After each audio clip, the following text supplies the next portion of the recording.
umuvugabutumwa wa mbere tuvuye kumva. Umuvugabutumwa rero wa kabiri ni wewe naje, ni twese. Ndagira ngo turaza gukomereza aho twari turejo, ni ikiganiro, ariko naza nifuza ko nanjye mbabwira ibintu nka kimwe cyangwa bibiri cyangwa byinshi, n'indondogora ibibazo muzayibaza umwaka utaha. Amen. Mu gitabo cy'Abaefeso Tito 2:11 undadusomereka Abaefeso 2. Reka nsoma Abaefeso 2:8 muri hanganira iyi Bibiliya yanje ndabivuga bivuye mu mutwe. Undadusomere hariya nyine barimo basoma Tito 2:11.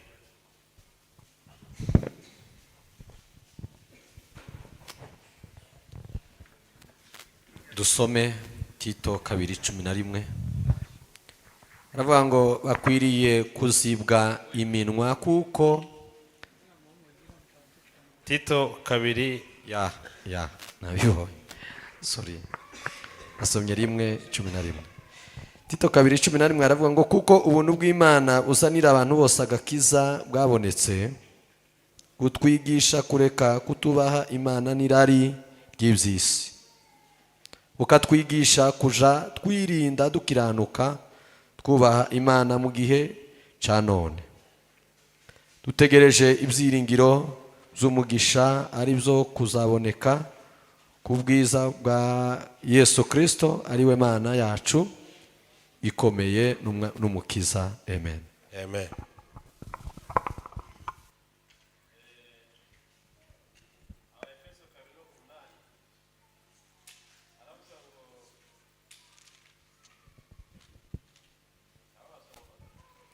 Kabiri n'umunani haravuga ngo yicisha bugufi araganduka. Abaefeso, for by grace you have been saved through faith. Haravuga ngo mwakishijwe n'ubuntu kubwo kwizera, ntibyavuye ku mirimo ahubwo n'impano y'Imana. Amen. Amen. Mwakishijwe n'ubuntu kubwo kwizera, ntibyavuye ku mirimo ahubwo n'impano y'Imana. Ndashima Imana kubw'urubyiruko, ndashima Imana kubw'itorero mwese, ndashima Imana ku bwa mwarimu wacu iminsi amaze atwigisha guhera ku wa gatanu kugeza n'uyu munsi. Ndashima Imana babaye ahangaha iminsi yose, n'ibibazo abantu babashe kubaza ndetse no gusubiza twese. Gusa hari abambwiye ngo ntibanyuzwe. Nimba ari iki kibanyura naje nawe, nimba dukoresha indi Bibiliya ariko burya umuntu avuze gutyo burya ni byiza si bibi, no kugira ngo turusheho kumenya. Amen. Ejo mu bibazo babajije hajemo icyo kwihana, ariko ndibaza ngo aba bakristo bose dufite aha muzamwihana kweli? Uko ibyaha murabituranye ko tuzaza tubabona muza kwihana. Murabifite nubaha ngaha tubindaraza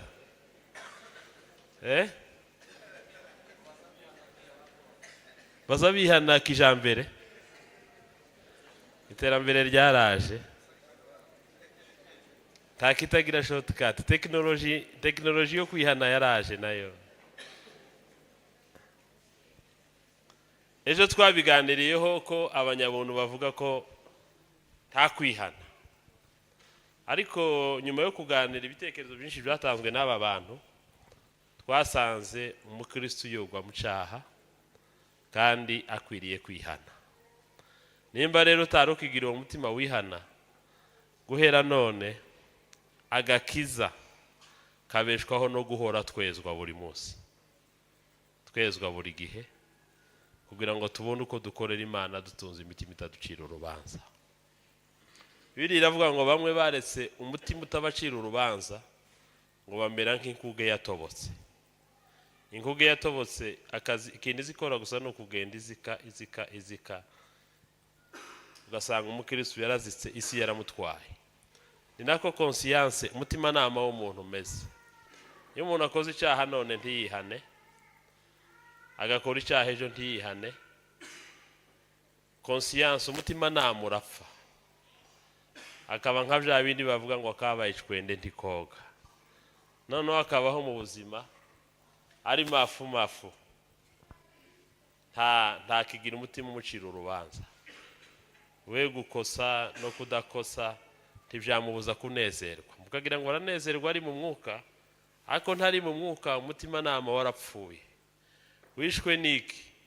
Ibyaha biragenda bigasitira conscience, umutima nama ukagenda ushira, umuntu akagenda akabaho pe, yumva ko ahubwo kwihana ari ukwikoza isoni. Ariko ejo mu migani haratubwiye ngo uhisha ibyaha bye azagubwa nabi. Icya kabiri twaganiriye ndatekereza ko icya kabiri cyari kiye harya agakiza karatakara cyangwa ntigatakara. Bamwe bavuze ko kadatakara, ariko nyuma twaje gusanga sinziga nimba bamwe banyuzwe abandi batanyuzwe, ariko ibyanditswe byagaragaje ko kotakara ni Bibiliya.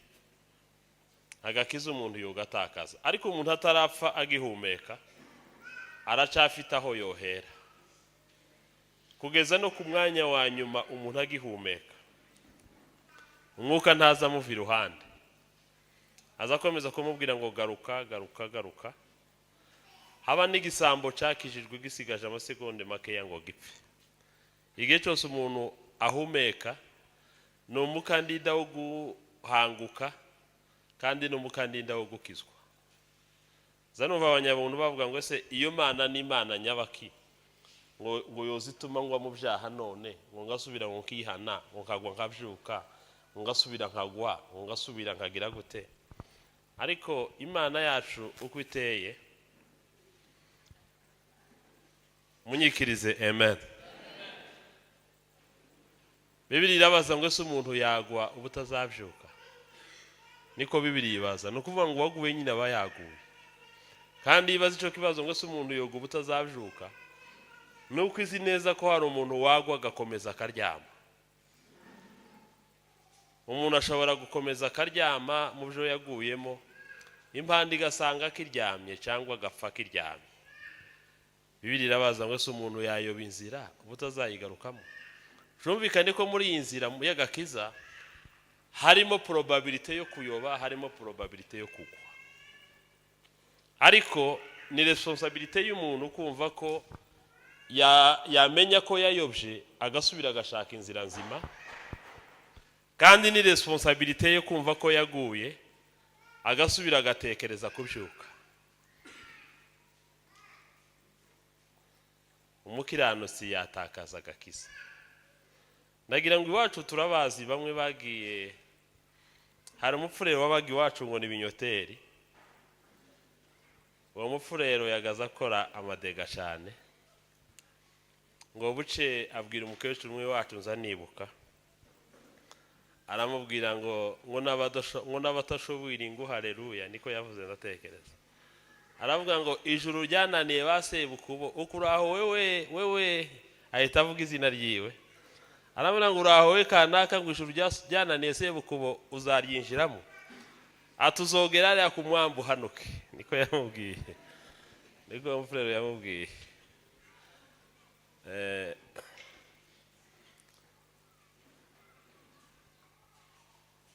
Amen. Amen. Kuvuga ngo tukiriho dufite ayo mahigwe yo kugera ku mwamba tugahanuka, cyangwa tukagera ku mwamba tukinjira. Sero nuko twabayeho. Nakunze kiriya cyanditswe cejo Ezekiel yavuze muri Ezekiel 33 no ku 12. Yaravuze ngo umunsi umukiranutsi yakoze icyaha ngo gukira uwo munsi yakoze icyaha ngo ntazabeshwaho no gukiranuka yigeze gukiranuka kera, kandi ngo n'umunsi umunyabyaha yakoze icyaha ngo gukiranirwa kwe kwa kera ndikuzongera kwibukwa. Iyo niyo nzira y'agakiza. Ukuvuga ngo umunsi nihanye Imana yibagirwa ko nigeze kuba umunyabyaha, ariko umunsi naguye kandi nari umukiranutsi, nanone kandi gukiranuka kwanje kwa kera ndikontunga ndi mu buzima bwo gukiranirwa, ndikogenderwaho. Amen, amen. Bibiliya iravuga ngo ntibakababeshe, ni Yohana wavuze ngo ukiranuka niwe mukiranutsi, niko Yohana yanditse. Aravuga ngo ntibakababeshe. Umuntu ukiranirwa ntiyavuga ko ari umukiranutsi, ariko yavuze amagambo abiri. Aravuga ngo ukiranirwa, nimba ari nuko iki kindi sinibuka, aravuga ngo abo ni aba Satani. Munsi aravuga ngo ukiranuka niwe mukiranutsi.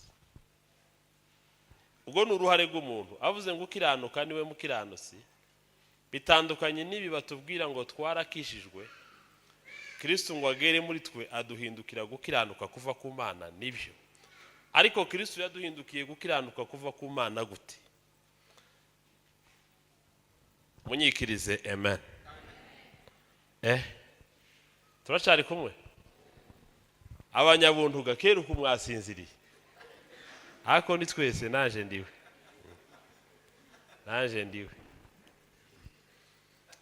Abanyabuntu bagira imigwi mubi cyane. Iyo babwiye ngo ukaba ngo babwira amategeko n'ibindi bintu, baza babona ukiri kure cyane. Bazabona babajanye mu bihe bya kera byashize, imvune ya kera yashize, niko bazabumva. Ariko ubuntu buduha ibintu bibiri,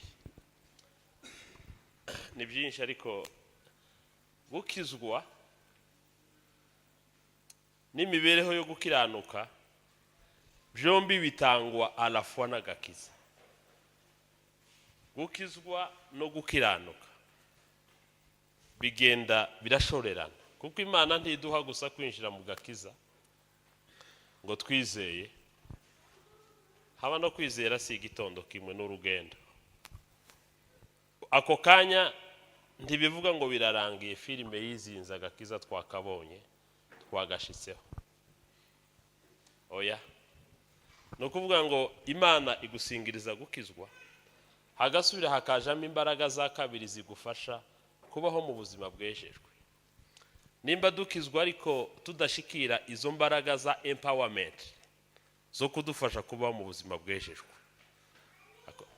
reka mbabwire ico shonyine nimara je ku kiganiro cyacu. Mbajane mu byanditswe. Petero wa kabiri 3 no ku 9.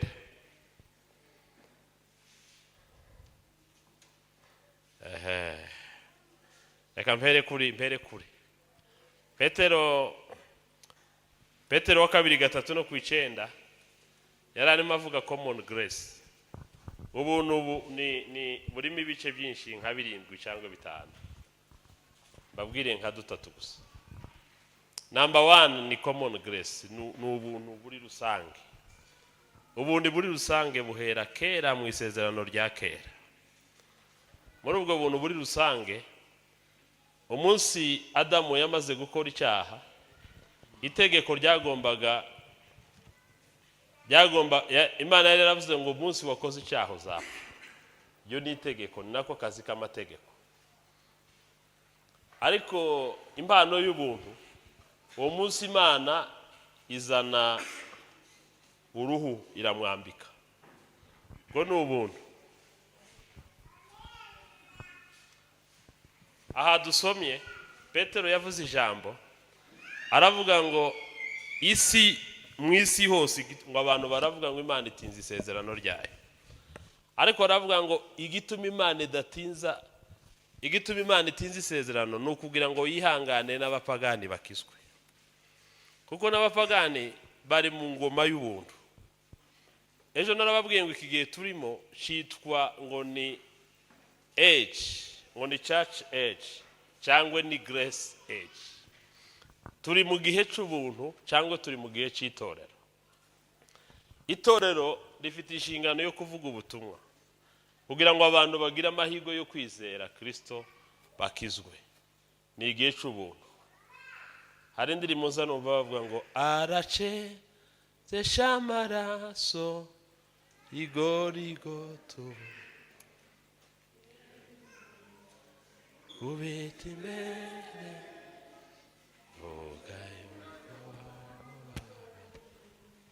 banguka vuba witinda umukiza atarabayo agutege amaboko agukize kuri. Ni ukuvuga ngo igihe cyose ubutumwa bugifite yicare ku ntebe y'amategeko. Munyikirize amen. Munyikirize amen. Kubera ko Bibiliya yita Yesu umucamanza utabera. Bibiliya iravuga ngo ntashobora gutsindishiriza uwatsinzwe n'urubanza, kandi ntashobora gutsindisha uwatsinzwe n'urubanza, kandi ntawe ushobora gutsindwa yatsinze urubanza. Imana nija guca urubanza rero ntizakoresha ubuntu. Yesu naza akicara ku ntebe ngo ace imanza, ntazakoresha ubuntu, kuko igihe cy'ubuntu kizaba cyarangiye. Azakoresha amategeko. Icyo gihe nicyo Bibiliya ivuga ngo abapfuye batazi amategeko azabacira urubanza adakurikije amategeko.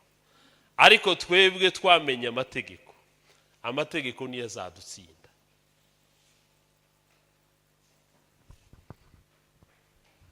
Narimo mabwira ngo amahanga yose yo mu isi nakiranirwa muri uko kuyihanganira igahakikisha ko hari ibihamya bibahamiriza kubaho kw'Imana, ariko bibahesha amahirwe cyangwa bakaba babwanga. Ubushize twaraganiriye, umuntu umwe aratubwira ngo no kwizera ngo ibintu byose Imana nibikora. Waba no kwizera batwi niyo bica umwuka bwira itorero. Sema amen. Imana ntiyoza ngo yongorere Dani ngo wewe izere, ngo usimbe Kadafi ngo we sigara uzarimbuke, ngo isimbire kuri mwene data hano Ngabire ngo imubwire ngo nawe imwongorere ngo izere, isimbe ngenganye imubwire ngo wowe Yoba, ije kuri Rigeni imubwire ngo wowe izere, ije kuri Gorora imubwire ngo were kuzarimbuke. Iyo si Imana. Kuko ikintu kimwe Imana undi aravuga ngo se n'abapagani bagiriwe ubuntu barabugiriwe. Abapagani bariho muri iki gihe bafite amahirwe yo kumva ubutumwa, bafite ubuntu. Gusa bashobora kubwaksesinga cyangwa bashobora kutabwaksesinga. Ni amahitamo. Bibiliya iravuga ngo yaje mube abe ntibamwemera. Munyikirize amen. Munyikirize kandi amen. Yaje mube abe ntibamwemera, ariko ikingura umuryango abamwemeye bose yabahaye ubushobozi bwo kwitwa abana b'Imana. Iri jambo riratangaje. Ntabwo Imana yabahinduye abana bayo, yabahaye accessibility. Imvugo ya Bibiliya hari igihe tutayumva. Ntabwo yabahinduye abana bayo, yabahaye ubushobozi. Ubushobozi ni means, ni ibikenewe, ni ibisabwa kugira ngo nibajuzuza bashobore kuba abana b'Imana.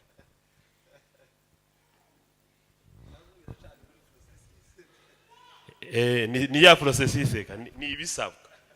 yabahaye ubushobozi, niko havuga. Ntibavuga ngo abamwizera yabahinduye abana be.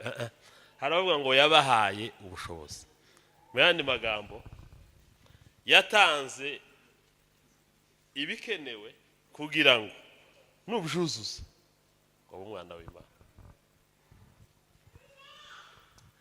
Yesu abagirire neza. Sinzi uko binaje, sibyo naza nganira. Hakaba icyo bita saving grace, ubutumwa budukiza. Nibwo bwa kabiri.